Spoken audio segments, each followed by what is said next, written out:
माता जी। बारी बारी से। हाँ प्रियंका, आप क्या बोल रहे हैं? अब मैं खुशखबरी देना चाह रही हूँ। बेटा मेरा इस बार अभी परसों में 4 गोल्ड मेडल लाए हैं स्टेट लेवल पे। बहुत खुशी की बात है, वेरी नाइस। इसके लिए तो मैं यही कहूंगी कि अभी भगवान उसको और ब्लेसिंग्स दे और फूले फले वो। तभी तो मैं कह रही हूँ, आप लोग सब जो माएं हैं, जो पिता हैं, ये लोग बच्चों की परवरिश कैसे करते हैं, बच्चों की ग्रोथ उस पर निर्भर करती है ना, अभी माँ तक की तरफ 38 से गोल्ड अगर। मेडल मेरे घर रखा है। हम्म। 38 गोल्ड मेडल आ गया है मेरे घर। वेरी नाइस, 38 गोल्ड मेडल कम नहीं होते। बहुत बढ़िया, बहुत बढ़िया। बहुत खुशी हरी की बोल। हरी बोल। अरे बात। वो ऐसे ही होना चाहिए, ऐसे ही करते रहो, सारे बच्चे ऐसे ही ग्रोथ करें। हाँ जी, बाकी जी आपने क्या पूछना था, बताइए। गुरु माँ हरिओम, मैं नमस्ते भी नहीं कर पाया तो कोई आपने बोला बात नहीं 10 मिनट तो है। मैं भी रह गया। हाँ, गुरु माँ मैं ये देखना चाह रहा था, काफी दिन से आप मिली ही नहीं हो। मेरे पास आप 2 बार जब आप पहले क्लास लेती थी तब भी मुझे ये प्रॉब्लम थी कि माँ मेरे पास सुबह 12 चाहे मैं 11:30 बजे सोऊं, तक कितने बजे सोता हूँ? सुबह 12 से 1:30 बजे तक बीच में मेरी आंख अपने आप ऑटोमेटिक खुल जाती है। आ, और ये लगता है पहले पहले दिन पता नहीं क्यों। देखो, ये वाली जो आंख खुलनी है, ये अच्छी नहीं है। जो रात के टाइम खुल रही है, बेशक वो जी। एग्जैक्ट टाइम पे खुल रही है, लेकिन 12 से 3 का टाइम नकारात्मक शक्तियों का होता है। ठीक है। तो इसका मतलब है जी। कि आपके घर में, आपके आसपास कोई ना कोई नकारात्मकता है। दूसरा, आपको अपने खाने पीने पे ध्यान देना होगा। आप कहीं अल्कोहल लेते हैं? मैं बहुत कभी कभी का, जस्ट पार्टी वार्टी वो कभी, वैसा डेली का मुझे आइडिया नहीं है। अल्कोहल मत लो, एक तो अगर आप लेते भी हो तो। ठीक है, आप याद रखना। अभी आप लोग तो ये सुन रहे हैं ना, मैं आपको एक चीज बताती हूँ। मैंने बाय चांस मैं कथा रीड कर रही थी, तो कथा रीड करते करते ये एक लाइन आई थी, तो मैंने उसको स्क्रीनशॉट लेके रख लिया था, देवी भागवतम में। इसमें जो बृहस्पति जी हैं, जब वो चंद्रमा पे नाराज हो रहे होते हैं, तो वो नाराज होते हैं, तो वो इस प्रकार से कहते हैं कि हे देव, मैं तुम्हारा गुरु हूं, तुम मेरे यजमान हो, फिर भी तुमने गुरु पत्नी का हरण किया है। आगे वो कहते हैं कि 5 उन्होंने महापातकी बताए हैं गुरु बृहस्पति ने। 5 महापातकी में क्या है? पहला, ब्रह्म हत्या करने वाला, जो ब्रह्म हत्या करता है। दूसरा, सुवर्ण चुराने वाला, जो किसी का गोल्ड चोरी करता है। तीसरा, मदिरा पान करने वाला, जो अल्कोहल लेता है। चौथा, गुरु पत्नी गामी, जो अपनी गुरु की पत्नी के साथ गलत संबंध बनाता है। और पांचवा, पांचवा पापी वो है जो इन चारों कर्म करने वालों के साथ रहता है। यानी कि अगर आप किसी दारू पीने वाले के साथ रह रहे हो, तो आप भी पाप के भागीदार हो। सोना चुराने वाले के साथ रह रहे हो, आप भी भागीदार हो। गुरु पत्नी गमन के साथ रह रहे हो, आप भी भागीदार हो।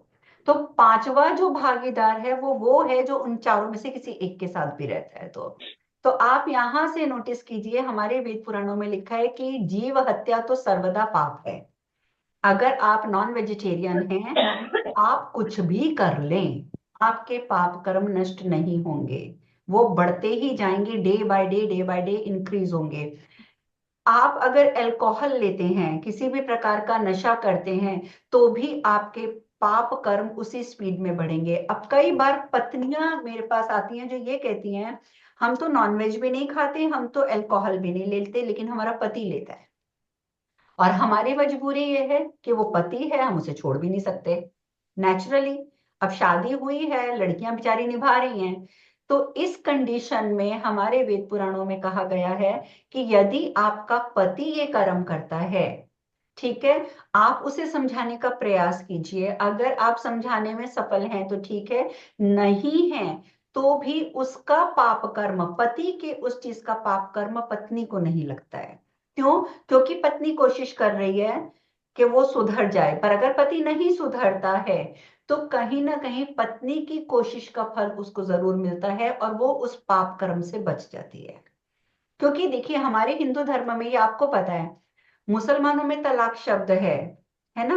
और आप इंग्लिश में जाएं तो डिवोर्स शब्द है, हमारे हिंदू में कोई शब्द ही नहीं है। शादी विच्छेद नाम का तो कोई शब्द ही नहीं है, आपने शादी विच्छेद कभी नहीं सुना होगा, है ना, विवाह विच्छेद कभी नहीं सुना होगा। तो हमारे हिंदू धर्म में तो तलाक लेने का रिवाज ही नहीं है। वो आजकल की बात अलग है कि मॉडर्न जमाना है तो शादियां करते जा रहे हैं लोग, तलाक लेते जा रहे हैं।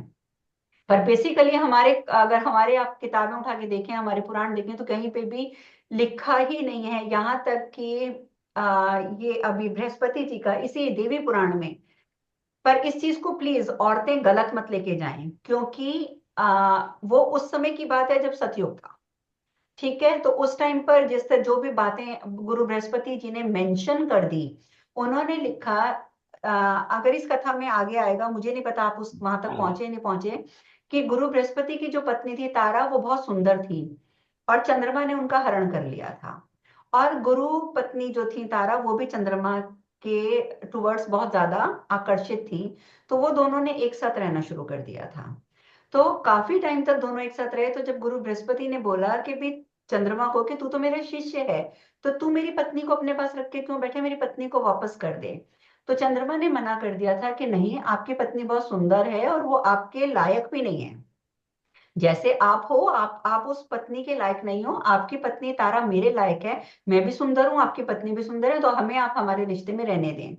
तो गुरु बृहस्पति कहते हैं कि नहीं, पत्नी तो वो मेरी है ना, तो तुम कैसे रख सकते हो उसको। तो वो कहते हैं कि देखो, अब तो इतने टाइम से मेरे पास रह रही है और हम लोगों का एक रिश्ता बन चुका है, तो आप अपनी पत्नी वापस मत लो। वो कहते हैं कि नहीं, मुझे तो अपनी पत्नी वापस चाहिए। तो चंद्रमा उस टाइम पे हंस पड़ते हैं और चंद्रमा कहते हैं, हाँ, ये नियम भी तो आप ही का लिखा हुआ है कि पत्नी जो होती है वो कभी दूषित नहीं होती है, स्त्री जो होती है वो दूषित नहीं होती है। लेकिन ये बात उस टाइम पर लिखी गई थी जिस टाइम पर सतयुग था, कोई किसी का हरण नहीं करता था। और इसी वजह से अपनी पत्नी को बृहस्पति जी ने फाइनली वापस ले लिया था। जबकि आप सबने श्रीमद् भागवतम में भी पढ़ा होगा, सुना होगा, कि जो बुद्ध था वो चंद्रमा और तारा का बेटा था, बृहस्पति जी का बेटा नहीं था।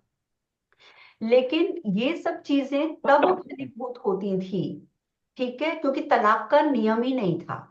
तो अगर पत्नी चली भी गई थी चंद्रमा के साथ, तो तारा को बहुत युद्ध हुआ था, दानव इकट्ठे हो गए थे। शुक्राचार्य जी ने चंद्रमा का साथ देना शुरू कर दिया था। गुरु बृहस्पति जी इंद्र के साथ चले गए थे, तो काफी दानव और दैत्य युद्ध हुआ था। और ब्रह्मा जी और शिव जी ने फिर मिलकर उन सबको शांत किया था। पर कहने का मतलब ये है कि तलाक तो हमारे वहां पे था ही नहीं। ठीक है, आज की डेट में जो तलाक हम यूज कर रहे हैं, हमें लेंगे तो हम यही बोलेंगे हम तलाक लेने जा रहे हैं या हम डिवोर्स लेने जा रहे हैं। हिंदी में आज भी वो शब्द नहीं आया है। तो बेसिकली उस टाइम पे ये कहा जाता था कि पत्नी दूषित नहीं होती है। लेकिन आजकल इस चीज को हम लोग मानते हैं कि अगर ये, तो फिर आप देखेंगे कि अगर आप त्रेता युग की बात करें तो राम जी, और की हम बात करें तो सीता माता चाहे छाया के रूप में रावण के पास रह के आई थी, तब भी किसी ने एक कटाक्ष तो कर ही दिया था ना कि भी अग्नि परीक्षा होनी चाहिए, ये शुद्ध है भी या नहीं है। जबकि वो स्टोरी अलग है कि वो छाया थी और अग्निदेव से वापस लेने के लिए राम जी ने अग्नि परीक्षा करवा दी थी। तो दीज थिंग्स आर कॉम्प्लिकेटेड, लेकिन हमारा तात्पर्य ये होना चाहिए कि अपने बच्चों को वेद पुराण जरूर पढ़ाएं। हो सकता है कि कुछ बातें उन्हें अजीब लगें, इवन आप लोग भी जब ये चंद्रमा और तारा का जब कथा सुनेंगे पूरी, आपको भी हो सकता है कि थोड़ी अजीब लगे कि ये सब क्या है। लेकिन कहीं ना कहीं आपको ये भी समझ आएगा कि उस समय प्योरिटी इतनी थी कि ये तलाक फलाक शादी विच्छेद वगैरह ये सब होता ही नहीं था। तो आजकल के टाइम के साथ आप इसको कंपेयर तो नहीं कर सकते, बट इट्स ओके जैसा भी चल रहा है। तो सुनो, आप कथा सुनो, इसमें बहुत चीजें आपको आगे सीखने के लिए मिलेंगी। तो आपके साथ जो मैं बात कर रही थी बांके जी, आपके आसपास जी। कोई ना कोई नकारात्मक शक्ति है। और मैंने ये बीच में ये कथा इसलिए शुरू हो गई क्योंकि मैंने बताया कि अगर जो भी मदिरा पीता है, यानी कि जो अल्कोहल लेता है, ड्रिंक करता है, किसी तरीके का इंटॉक्सिकेटेड है, मीन्स कि अगर वो कोई किसी भी प्रकार का नशा करता है, तो वो भी 5 पातकों में गिना जाता है, महापातकों में। तो एक तो आप उसको छोड़ दो। दूसरा, जिस हम्म। घर में नशा किया जाता है उस घर में नेगेटिव एनर्जी आती आती है, negative entities, not energy. Negative entities आती हैं, क्यों? क्योंकि नेगेटिव एंटिटीज को अल्कोहल पसंद होता है, उन्हें सिगरेट का धुआं पसंद होता है। जहां पर घर में सिगरेट पी जाएगी, दारू पी जाएगी, वहां पर नेगेटिव एंटिटीज आएंगी। तो आप सबसे पहले तो बांकेलाल जी इस चीज का ध्यान रखेंगे कि किसी भी प्रकार का आपने नशा नहीं करना है, क्योंकि आप मंत्र जाप भी करते हैं, आपको मंत्र जाप का फल नहीं मिलेगा। इवन आप पार्टी में गए हैं एंड यू आर सेइंग कि आपने सिर्फ एक बार ड्रिंक ले ली, वंस इन अ मंथ, क्या पार्टी में गए थे, ठीक है, लेकिन वो जो आपने एक बार नशा कर लिया, चाहे महीने में एक बार कर लिया, वो जो आपके पिछले महीने के जितने पुण्य कर्म थे, कथा सुनना, जाप करना, सब करना, वो सब वहीं के वहीं खत्म हो गए। तो क्या फायदा हुआ? जब मैं कह रही हूं कि दारू पीने वाले के साथ बैठने वाले का भी, उसको भी महापातकी कहा गया है, तो फिर जो इंसान खुद पिएगा उसका क्या होगा? और नॉनवेज तो बहुत दूर की चीज है।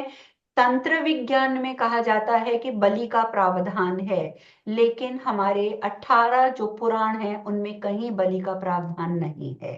कहीं नहीं किया कहा गया कि बलि दी जाए। तो जब बलि का प्रावधान नहीं है तो नॉन वेज खाना तो बहुत ही दूर की बात है, बहुत दूर की बात है।